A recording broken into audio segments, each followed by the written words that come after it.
സ്നേഹമുള്ളവരെ, നമ്മൾ നോയമ്പുകാല ധ്യാനത്തിൽ വിശുദ്ധീകരണത്തിൻ്റെ വഴിയിലൂടെ നമ്മൾ യാത്ര ചെയ്യുകയാണ്. നമ്മൾ അടുത്ത ഒരു 7 എപ്പിസോഡുകളിൽ നമ്മൾ ധ്യാനിക്കുന്നത് മൂലപാപങ്ങളെക്കുറിച്ച്, കാർഡിനൽ സിൻസ്. അപ്പോൾ ഈ മൂലപാപങ്ങളെക്കുറിച്ച് നമ്മൾ ധ്യാനിക്കുമ്പോൾ, ഈ മൂലപാപങ്ങളിൽ നമുക്കറിയാം, അതാണ് ഡെഡ്ലി സിൻസ്, കാർഡിനൽ സിൻസ് എന്നൊക്കെ പറയുന്ന മൂലപാപങ്ങൾ. ഈ മൂലപാപങ്ങളെക്കുറിച്ച് ധ്യാനം മാത്രമല്ല, മറിച്ച് നമ്മൾ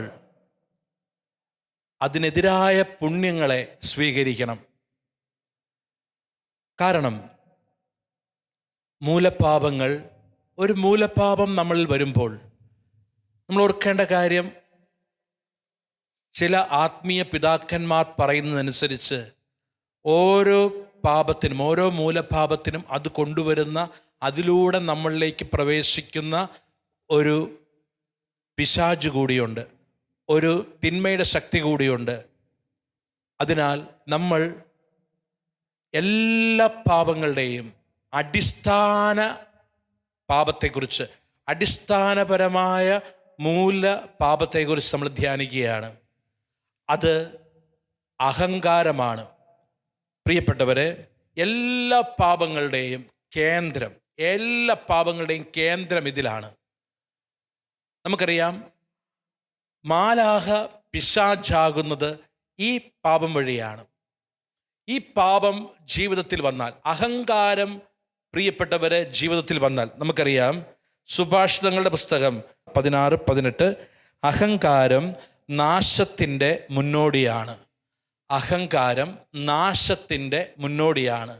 എല്ലാ വലിയ തകർച്ചകൾക്കും പിന്നിൽ അഹങ്കാരം ഉണ്ട്. എന്താണ് അഹങ്കാരം? അഹങ്കാരം, ഞാൻ എൻ്റെ ഉള്ളിൽ, ഞാൻ എന്നെ ഒരു കുഞ്ഞു ദൈവമായിട്ട് പ്രതിഷ്ഠിക്കുന്നു. യെശയ്യാ പ്രവാചകന്റെ പുസ്തകം 14:12 മുതൽ ഇതാ ആദ്യത്തെ പിശാച് ഉണ്ടാവുകയാണ്. മാലാഖ പിശാചാവുകയാണ്. പ്രിയപ്പെട്ടവരെ, യെശയ്യാ 14:12, ഉഷസ്സിൻ്റെ പുത്രനായ പ്രഭാത നക്ഷത്രമേ, നീ എങ്ങനെ ആകാശത്തു നിന്ന് വീണു? ജനതകളെ കീഴടക്കിയിരിക്കുന്ന നിന്നെ എങ്ങനെ തറയിൽ വെട്ടിവീഴ്ത്തി? നീ തന്നെത്താൻ പറഞ്ഞു, ഞാൻ സ്വർഗത്തിലേക്ക് കയറും, ഉന്നതത്തിൽ ദൈവത്തിൻ്റെ നക്ഷത്രങ്ങൾക്കുപരി എൻ്റെ സിംഹാസനം ഞാൻ സ്ഥാപിക്കും. ഉത്തരദിക്കിൻ്റെ അതിർത്തിയിലെ സമാഗമ പർവ്വതത്തിന് മുകളിൽ ഞാൻ ഇരിക്കും. ഉന്നതമായ മേഘങ്ങൾക്കു മീതെ ഞാൻ കയറും. ഞാൻ അത്യുന്നതനെപ്പോലെ ആകും. എന്നാൽ നീ പാതാളത്തിൻ്റെ അഗാധത്തിലേക്ക് എറിയപ്പെട്ടു. ഇതാ വചനം പറയുകയാണ്, ഉഷസ്സിൻ്റെ പുത്രനായ പ്രഭാത നക്ഷത്രമേ, നീ എങ്ങനെ വീണു? ഞാൻ അത്യുന്നതനെ പോലെ ആകും. നമ്മൾ വായിച്ച വചനത്തിൽ, പ്രത്യേകിച്ച് 13 മുതലുള്ള വചനത്തിൽ നമ്മൾ ശ്രദ്ധിച്ചൊരു കാര്യമുണ്ട്. 5 പ്രാവശ്യമാണ് ഞാൻ എന്ന വാക്ക് ഉപയോഗിക്കുന്നത്. ഞാൻ ഉന്നതങ്ങളിലേക്ക് കയറും, ഞാൻ ഉന്നതങ്ങളിൽ സിംഹാസനം ഉറപ്പിക്കും, ഞാൻ അത്യുന്നതനെ പോലെയാകും. ഇങ്ങനെ ഞാൻ അത്യുന്നതനെ പോലെയാകും. ഇതാണ് പ്രിയപ്പെട്ട ഒന്ന്. ഞാൻ അത്യുന്നതനെ പോലെയാകും. ഞാൻ എൻ്റെ ഉള്ളിൽ ഞാനൊരു കുട്ടി ദൈവത്തെ പ്രതിഷ്ഠിക്കുന്നു. ഞാനൊരു കുട്ടി ദൈവമായിട്ട് മാറുന്നു. ഞാൻ അത്യുന്നതനെ പോലെയാകും. ആദ്യത്തെ പാപം എന്താ? ആദ്യമാതാപിതാക്കളോട് എന്താ പറഞ്ഞത്? ആദ്യമാതാപിതാക്കൾ എന്തിനാ പഴം പറിച്ചത്?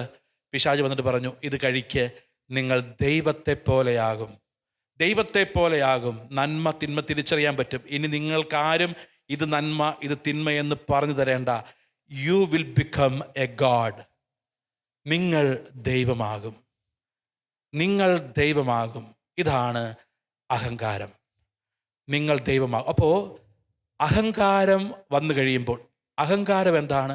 ഞാൻ ദൈവത്തെ പോലെയാകും, ഞാൻ ദൈവത്തിൻ്റെ സ്ഥാനത്ത്. അപ്പോൾ അഹങ്കാരത്തിൽ ഒന്ന് സംഭവിക്കുന്നത് എന്താണെന്ന് വെച്ചാൽ, നമ്മൾ ഒരു ദൈവത്തെ അവിടെ മാറ്റുന്നു, ഞാൻ ഒരു ദൈവത്തെ എന്നിൽ ഞാൻ കാണുന്നു. അഹങ്കാരം അതാണ്. പ്രിയപ്പെട്ടവരെ, ഈ വചനം നമ്മൾ ധ്യാനിക്കുക. വചനവിധാണ് പ്രഭാഷകൻ്റെ പുസ്തകം 10:8 മുതൽ വചനങ്ങൾ. അനീതി, അഹങ്കാരം, അത്യാഗ്രഹം ഇവ മൂലം സാമ്രാജ്യം കൈമാറിപ്പോകുന്നു. ഇനി 12-ാമത്തെ വചനം. അഹങ്കാരം തുടങ്ങുമ്പോൾ കർത്താവിൽ നിന്ന് അകലുന്നു, ഹൃദയം അവൻ്റെ സൃഷ്ടാവിനെ പരിത്യജിക്കുന്നു. ഇതാണ് അഹങ്കാരം വരുമ്പോൾ സംഭവിക്കുന്നത്. അഹങ്കാരം വരുമ്പോൾ കർത്താവിൽ നിന്ന് അകലുന്നു, സൃഷ്ടാവിനെ പരിത്യജിക്കുന്നു. അഹങ്കാരം വരുമ്പോൾ കർത്താവിൽ നിന്ന് അകലുന്നു, സൃഷ്ടാവിനെ പരിത്യജിക്കുന്നു. ശ്രദ്ധിക്കണം.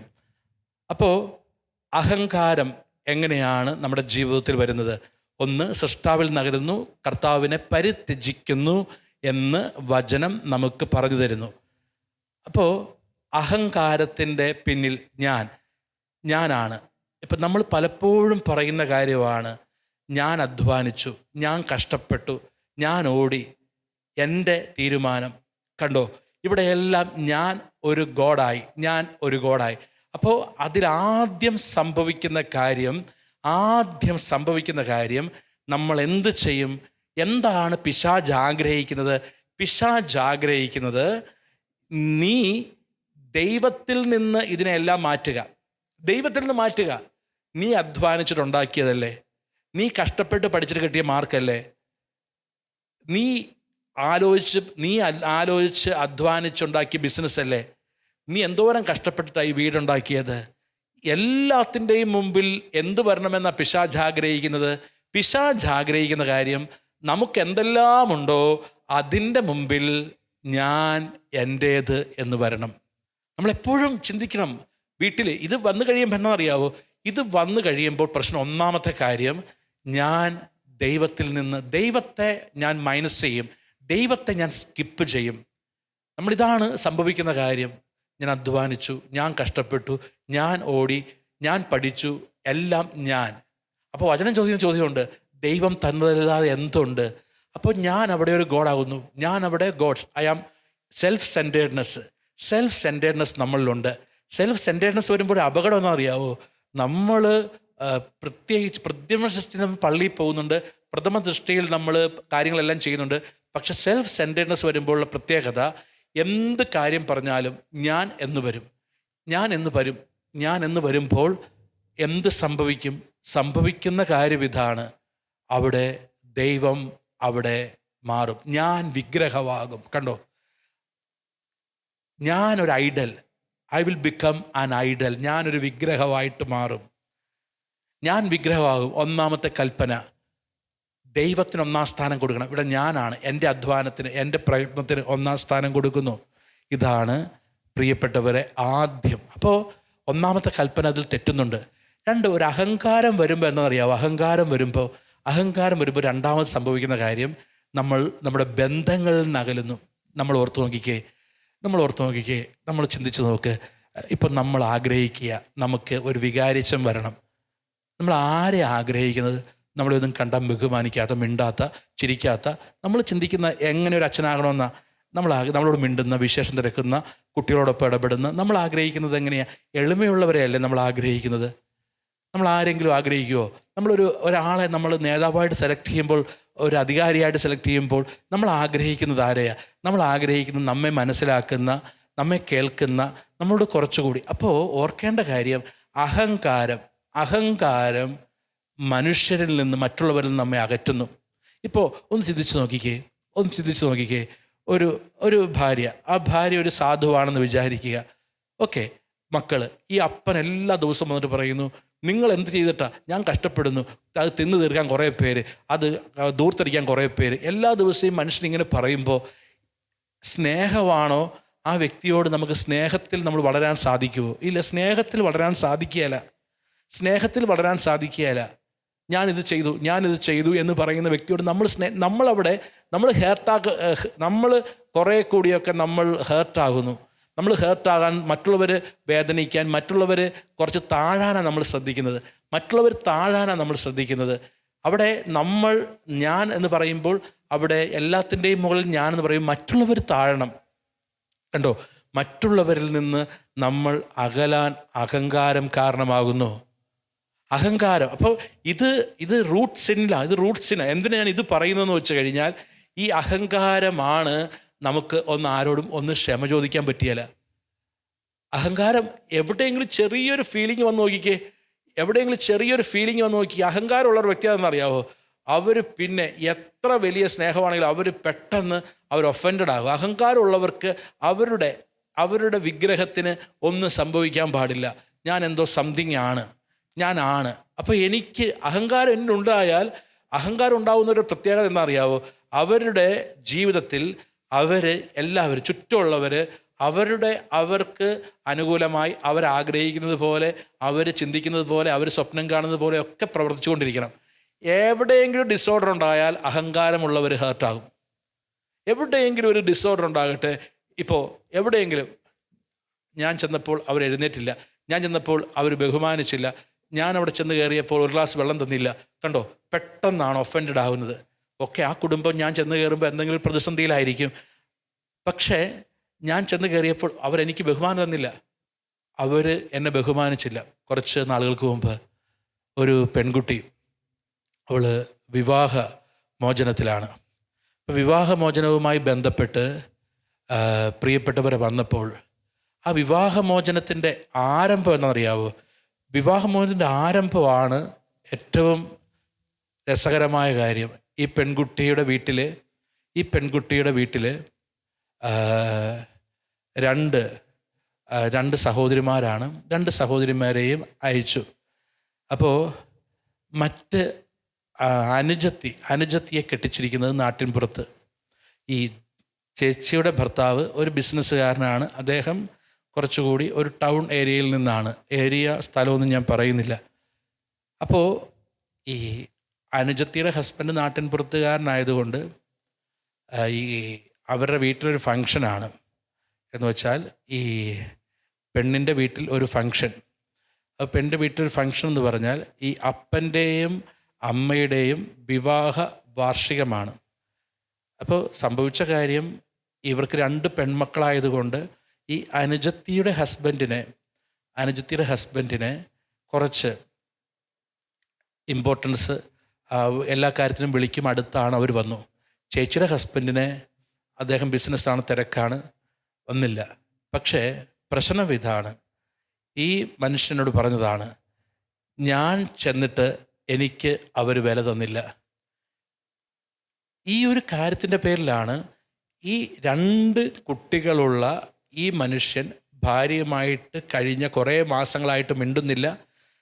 ഭാര്യ വേറെ മുറിയിലാണ്. എന്താ കാരണം?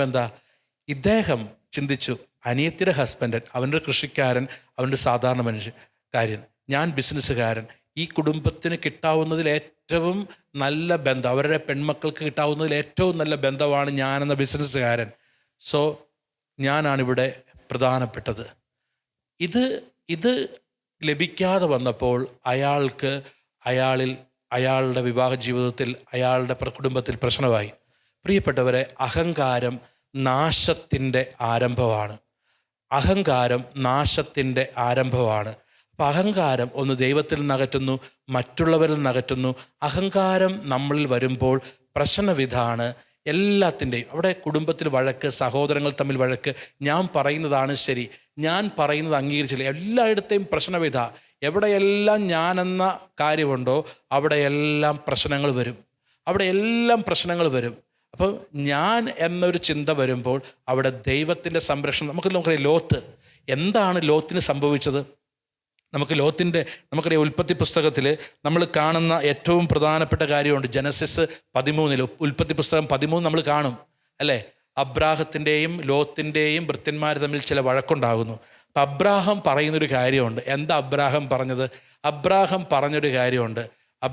പറഞ്ഞ കാര്യം നമുക്ക് പിരിയാം. അങ്ങനെ അബ്രാഹവും ലോത്തും പിരിയുമ്പോൾ ലോത്ത് എന്താ ചെയ്തത്?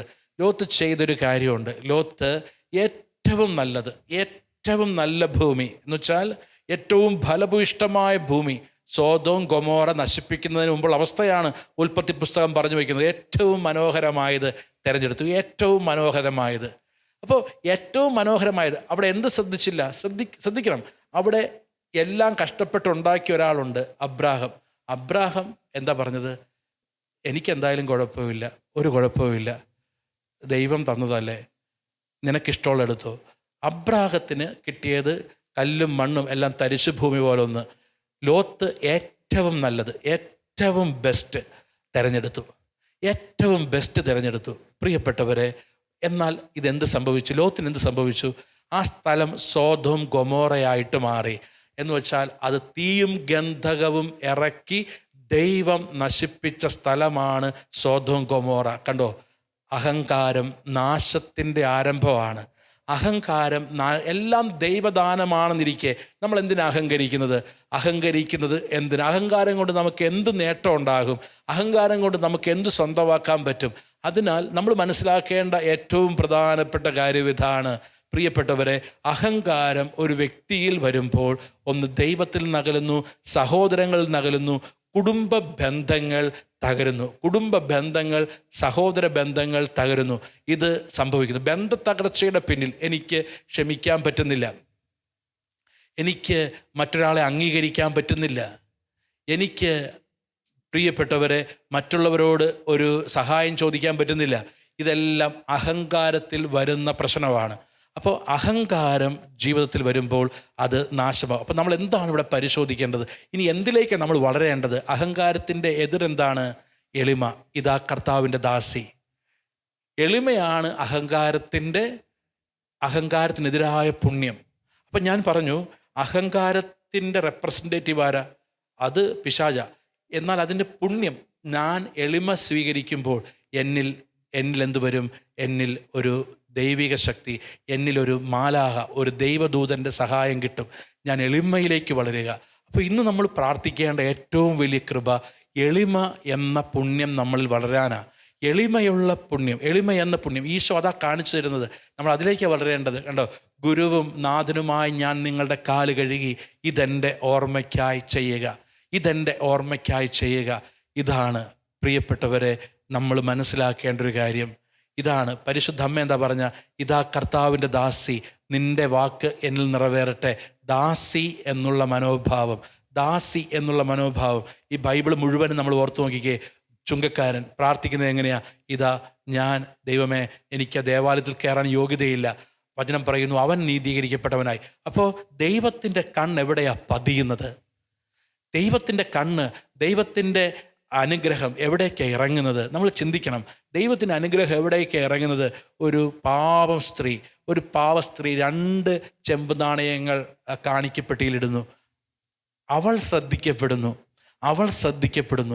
വേറൊരു സ്ഥലത്ത് ഒരു കൂനി, എല്ലാവരും നിൽക്കുന്നു, അനേക ജനം യേശുവിൻ്റെ ചുറ്റും നിൽക്കുന്നു. ഒരു കൂനിയായ ഒരു സ്ത്രീ നിൽക്കുന്നു. യേശുവിൻ്റെ ശ്രദ്ധ എവിടെയാണ്? കൂനിപ്പോയവൾ. പല കാരണങ്ങൾ കൊണ്ട് ആ കൂനിപ്പോയവളിലേക്കാണ് യേശുവിൻ്റെ ശ്രദ്ധ വരുന്നത്. പ്രിയപ്പെട്ടവരെ, ദൈവത്തിൻ്റെ ശ്രദ്ധ താഴ്മയിലേക്കാണ് വരുന്നത്. അപ്പോൾ ഈ എളിമ നമ്മളിൽ വരുമ്പോൾ നമ്മളിൽ വർദ്ധിക്കുന്നത് എന്താ? ഒന്ന് ദൈവാശ്രയം നമ്മളിൽ വർദ്ധിക്കും. എളിമയുള്ളവരുടെ പ്രത്യേകത, അവർ ദൈവത്തിൽ ആശ്രയിക്കുന്നവരായിട്ട് മാറും. എളിമ ഉണ്ടെങ്കിൽ ദൈവത്തിൽ ആശ്രയിക്കും. 2, ഏത് ചെറിയ തെറ്റ് സംഭവിച്ചാൽ പോലും അവർക്ക് ക്ഷമ ചോദിക്കാൻ പറ്റും. എളിമയുള്ളവർക്ക് ഒരു ചെറിയ തെറ്റ് വന്നാൽ പോലും എന്നോട് ക്ഷമിക്കണം, എനിക്ക് തെറ്റ് പറ്റിപ്പോയി. അവർക്ക് തെറ്റിനെക്കുറിച്ച് അനുതാപത്തിലേക്കും ക്ഷമയിലേക്കും ദൈവം അവരെ നടത്തും. എളിമയുള്ളവരുടെ പ്രത്യേകത അതുകൊണ്ടാണ് അനുതാപവും ഹൃദയത്തിൽ എളിമയുമുള്ളവരെയാണ് അവിടുന്ന് കടാക്ഷിക്കുന്നത്. അപ്പോൾ എളിമയുള്ളവരുടെ പ്രത്യേകത, ഒന്ന്, അവർക്ക് ഏത് പ്രശ്നത്തിലും ദൈവത്തിൽ ആശ്രയിക്കാൻ പറ്റും. ചെറിയ തെറ്റുകൾ വരുമ്പോൾ അവർക്ക് ക്ഷമ ചോദിക്കാനും അനുദപിക്കാനും പറ്റും. ഈ അഹങ്കാരമുള്ളവരുടെ പ്രത്യേകത എന്താ? അഹങ്കാരമുള്ളവർ they will justify their act. അഹങ്കാരമുള്ളവരുടെ പ്രത്യേകത, അവരുടെ സ്വഭാവം ഓർത്തോ, അവർ ന്യായീകരിച്ചു കൊണ്ടിരിക്കും. They will justify.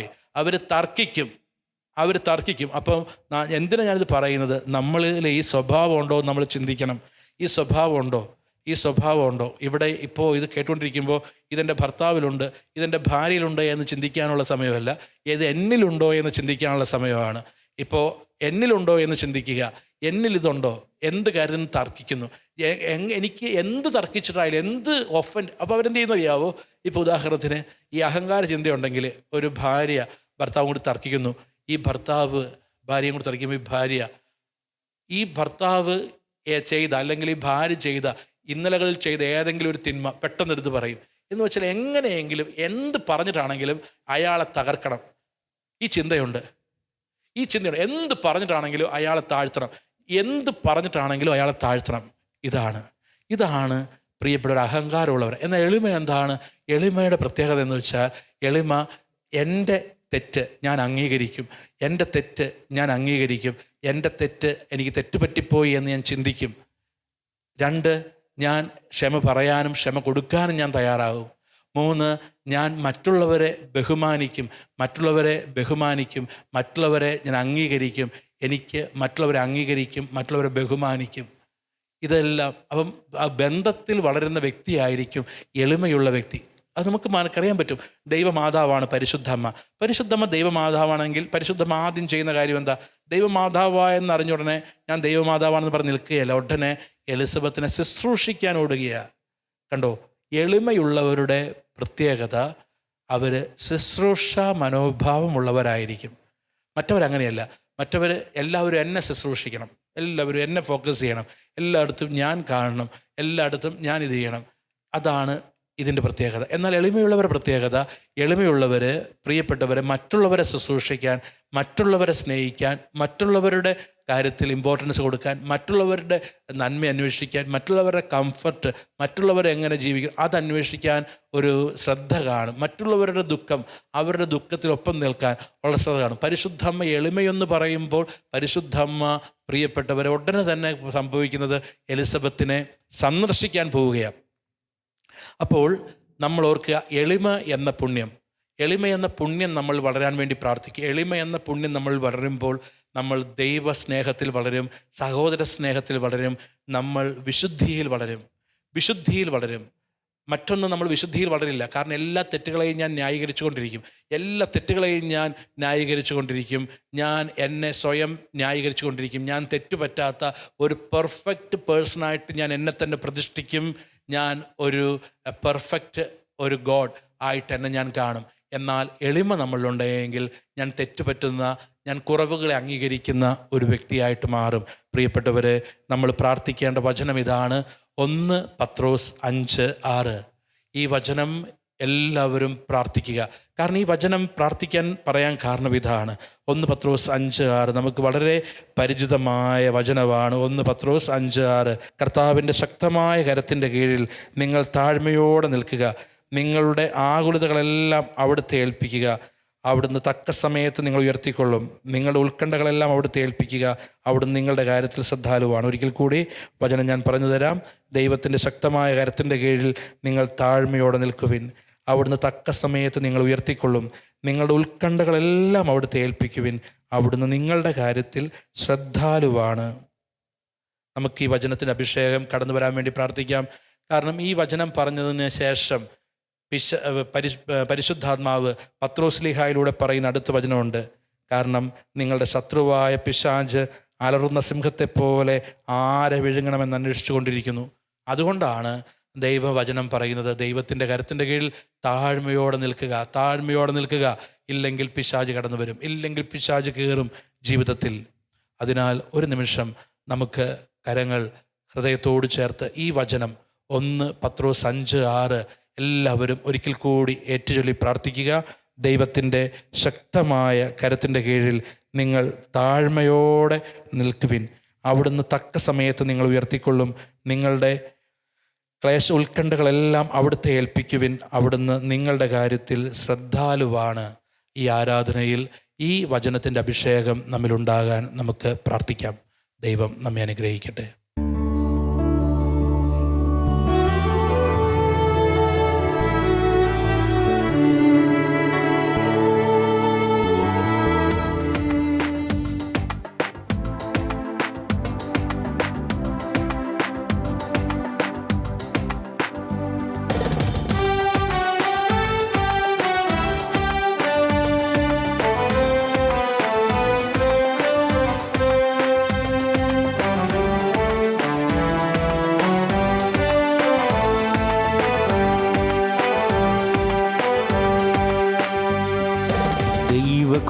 കുഞ്ഞാടേ ആത്മനാഥനെ അങ്ങേ ഞങ്ങൾ ആരാധിക്കുന്നു. കൊല്ലപ്പെട്ടവനെ ജീവനാഥനെ അങ്ങേ ഞങ്ങൾ ആരാധിക്കുന്നു.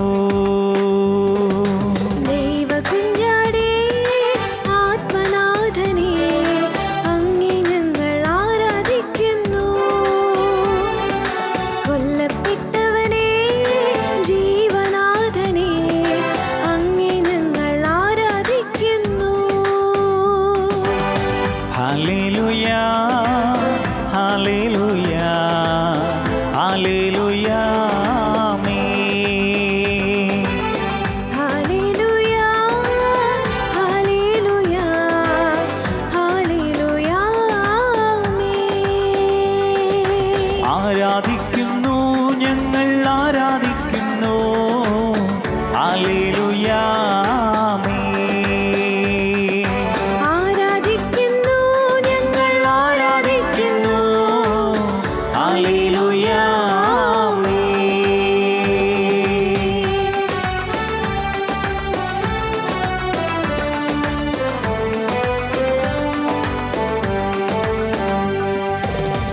പിതാവേ സ്നേഹതാതനേ അങ്ങേ ഞങ്ങൾ ആരാധിക്കുന്നു. പരിശുദ്ധാത്മാവേ ജീവാഗ്നിയേ അങ്ങേ ഞങ്ങൾ ആരാധിക്കുന്നു. ദൈവപിതാവേ സ്നേഹതാതനേ അങ്ങേ ഞങ്ങൾ ആരാധിക്കുന്നു. പരിശുദ്ധാത്മാവേ ജീവാഗ്നിയേ അങ്ങേ ഞങ്ങൾ ആരാധിക്കുന്നു. ആരാധിക്കുന്നു ഞങ്ങൾ ആരാധിക്കുന്നു. ഈശോയെ ആരാധിക്കുന്നു. ആരാധിക്കുന്നു ഞങ്ങൾ ആരാധിക്കുന്നു. ഈശോയെ ആരാധിക്കുന്നു. ആരാധിക്കുന്നു ഞങ്ങൾ ആരാധിക്കുന്നു. ഈശോയെ ആരാധിക്കുന്നു. ആരാധിക്കുന്നു ഞങ്ങൾ ആരാധിക്കുന്നു. ഈശോയെ ആരാധിക്കുന്നു. പരിശുദ്ധ പരമ ദിവ്യകാരുണ്യ ഈശോയ്ക്ക് എന്നേരവും ആരാധനയും സ്തുതിയും പുകഴ്ചയും ഉണ്ടായിരിക്കട്ടെ. പരിശുദ്ധ പരമ ദിവ്യകാരുണ്യ ഈശോയ്ക്ക് എന്നേരവും ആരാധനയും സ്തുതിയും പുകഴ്ചയും ഉണ്ടായിരിക്കട്ടെ. പരിശുദ്ധ പരമ ദിവ്യകാരുണ്യ ഈശോയ്ക്ക് എന്നേരവും ആരാധനയും സ്തുതിയും പുകഴ്ചയും ഉണ്ടായിരിക്കട്ടെ. പ്രിയപ്പെട്ടവരെ, പരിശുദ്ധാത്മാവ് ഈ ആരാധനയിൽ നമുക്ക് നൽകുന്ന വചനം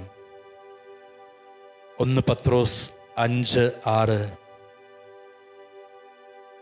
ദൈവത്തിൻ്റെ ശക്തമായ കരത്തിൻ്റെ കീഴിൽ നിങ്ങൾ താഴ്മയോടെ നിൽക്കുവിൻ. അവിടുന്ന് തക്ക സമയത്ത് നിങ്ങൾ ഉയർത്തിക്കൊള്ളും. നിങ്ങളുടെ ഉത്കണ്ഠകളെല്ലാം അവിടുത്തെ ഏൽപ്പിക്കുവിൻ. അവിടുന്ന് നിങ്ങളുടെ കാര്യത്തിൽ ശ്രദ്ധാലുവാണ്. ദൈവത്തിൻ്റെ ശക്തമായ കരത്തിൻ്റെ കീഴിൽ താഴ്മയോടെ നിൽക്കുക. പ്രിയപ്പെട്ടവരെ, വചനം പറയുകയാണ്, നിങ്ങളുടെ ഉത്കണ്ഠകളെല്ലാം അവിടുത്തെ ഏൽപ്പിക്കുവിൻ. അവിടുന്ന് നിങ്ങളുടെ കാര്യത്തിൽ ശ്രദ്ധാലുവാണ്. ആരുടെ കാര്യത്തിലാണ് ദൈവം ശ്രദ്ധിക്കുന്നത്? 1, ദൈവകരത്തിൻ്റെ കീഴിൽ താഴ്മയോടെ നിൽക്കുക. ഉത്കണ്ഠ ദൈവത്തെ ഏൽപ്പിക്കുക.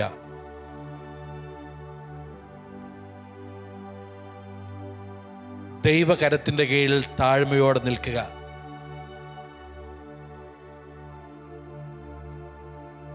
എന്താണ് ദൈവകരം?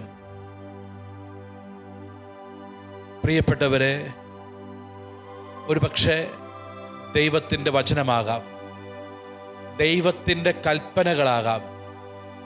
ഒരു പക്ഷേ ഒരു പഠിക്കുന്നൊരു കുട്ടിയെ സംബന്ധിച്ച് ദൈവകരം വെളിപ്പെടുന്നത് ആ കുട്ടിയുടെ മാതാപിതാക്കളിലൂടെയാകാം. അപ്പോൾ ദൈവകരം പല രീതിയിൽ നമ്മുടെ ജീവിത സാഹചര്യങ്ങളിൽ വെളിപ്പെടുന്നുണ്ട്. ഒരു പക്ഷേ എൻ്റെ ജീവിത പങ്കാളിയിലൂടെയാകാം ദൈവത്തിൻ്റെ കരം എന്നെ തൊടുന്നത്. ഒരു പക്ഷേ എൻ്റെ അധികാരികളിലൂടെയാകാം ദൈവത്തിൻ്റെ കരം എന്നെ പൊതിഞ്ഞു പിടിക്കുന്നത്. ദൈവകരത്തിൻ്റെ കീഴിൽ താഴ്മയോടെ നിൽക്കുക എന്ന് പറയുമ്പോൾ ദൈവകൽപ്പനകളുടെ കീഴിൽ നിൽക്കുക, ദൈവത്തിൻ്റെ വചനത്തിൻ്റെ കീഴിൽ നിൽക്കുക എന്ന് മാത്രമല്ല, ആ ദൈവകരം നമ്മളെ തൊടുന്ന ഒരുപാട് വഴികളുണ്ട്. ഒരു പക്ഷേ എൻ്റെ അധികാരികൾ, എൻ്റെ ജീവിത പങ്കാളി, എൻ്റെ മാതാപിതാക്കൾ, സഭ, ഇതെല്ലാം എന്നിലേക്ക് ദൈവത്തിൻ്റെ സ്പർശനവും അനുഗ്രഹവും കടന്നു വരുന്ന ദൈവകരമാണ്. ഇതിനോടുള്ള വിധേയത്വത്തിൽ, അനുസരണത്തിൽ, എളിമയിൽ ഞാൻ നിൽക്കുന്നുണ്ടോ? ദൈവകരത്തിൻ്റെ കീഴിൽ താഴ്മയോടെ നിൽക്ക്. പല രീതിയിലാണ് നമ്മുടെ ജീവിതത്തിൽ ദൈവത്തിൻ്റെ കരം നമുക്ക് ദൈവം വെളിപ്പെടുത്തുന്നത്. എളിമയോടെ നമുക്ക് നിൽക്കാൻ പറ്റുന്നുണ്ടോ? വചനം പറയുന്നു, അവിടുന്ന് തൻ്റെ ദാസിയുടെ താഴ്മയെ കടാക്ഷിച്ചു. ഇതാ ഫിലിപ്പിയരുടെ പുസ്തകത്തിൽ നമ്മൾ വായിക്കുന്നു, ദൈവവുമായിട്ടുള്ള സമാനത നിലനിർത്തേണ്ട കാര്യമായി പരിഗണിക്കാതെ അവിടുന്ന് തന്നെ താഴ്ത്തി. അതിനാൽ ദൈവം അവനെ അത്യധികം ഉയർത്തി. ഇവിടെ എല്ലാം നമ്മൾ കാണുന്നത് താഴ്മയിൽ അനുഗ്രഹിക്കുന്ന ദൈവത്തെയാണ്. യെശയ്യാ 66 ആദ്യത്തെ വചനങ്ങൾ നമുക്ക് കുറച്ചുകൂടി ഉറപ്പ് നൽകുന്നു. കർത്താവ് അരുളിച്ചെയ്യുന്നു, ഇവയെല്ലാം എൻ്റെ കരവേലയാണ്. ആത്മാവിൽ എളിമയും അനുതാപവുമുള്ളവരെയാണ് ഞാൻ കടാക്ഷിക്കുന്നത്. എളിമയുള്ളവരെ. പ്രിയപ്പെട്ടവരെ, എല്ലാ പാപത്തിൻ്റെയും കാരണം നമ്മൾ ധ്യാനിച്ചു, ഞാൻ അഹംകാരമാണ്. അതിനാൽ നമ്മൾ ഇന്ന് തുടങ്ങി മൂലപാപങ്ങളെക്കുറിച്ച് ധ്യാനിക്കുകയാണ്. മൂലപാപങ്ങളെക്കുറിച്ച് നമ്മൾ ധ്യാനിക്കുമ്പോൾ ഈ മൂലപാപം, അഹങ്കാരം ഒരു വ്യക്തിയിലുണ്ടെങ്കിൽ നമുക്കറിയാം. നമ്മൾ ധ്യാനിച്ചു യെശയ്യാ പ്രവാചകന്റെ പുസ്തകം 12 നമ്മൾ ധ്യാനിച്ചു, ഉഷസിൻ്റെ പുത്രനായ പ്രഭാത താരകമേ, നീ എങ്ങനെ പാതാളത്തോളം താണു? അതിൻ്റെ കാരണം ഞാൻ എന്ന ചിന്തയാണ്. ഞാൻ എന്ന ചിന്ത. ഞാൻ ദൈവത്തെ പോലെയാകും, ഞാൻ അത്യുന്നതൻ്റെ പോലെയാകും, ഞാൻ ദൈവത്തിൻ്റെ സിംഹാസനത്തിനൊപ്പം സിംഹാസനം സ്ഥാപിക്കും. ഈ ഞാൻ എന്ന ചിന്ത എന്താണ്? ഏദൻ തോട്ടത്തിൽ ആദത്തോടും ഹവ്വായോടും പിശാച് പറഞ്ഞത്, നിങ്ങൾ ദൈവത്തെ പോലെയാകും. അപ്പോൾ എന്താണ് അഹങ്കാരം? എൻ്റെ ഉള്ളിൽ ഞാൻ എന്ന ഒരു കുട്ടി ദൈവത്തെ ഉണ്ടാക്കുന്നു. സെൽഫ് സെൻറ്റേഡ്നെസ്, ഞാൻ എന്ന ഭാവം. ഞാൻ അധ്വാനിച്ചു, ഞാൻ കഷ്ടപ്പെട്ടു, ഞാൻ പഠിച്ചു. ഈ ഞാൻ എവിടെയെല്ലാം വരുന്നോ അവിടെയെല്ലാം ഒന്നാമത്തെ കൽപ്പന തെറ്റുന്നുണ്ട്. എനിക്കെല്ലാം അറിയാം, എന്നോട് ആരും പറയണ്ട. മാതാപിതാക്കളെ അനുസരിക്കാൻ പറ്റുന്നില്ല. അനുസരണം എവിടെയെല്ലാം ഇല്ലാതാകുന്നുവോ അവിടെയെല്ലാം അഹങ്കാരമുണ്ട്. എനിക്ക് അധികാരികളെ അനുസരിക്കാൻ പറ്റുന്നില്ല, സഭയെ അനുസരിക്കാൻ പറ്റുന്നില്ല.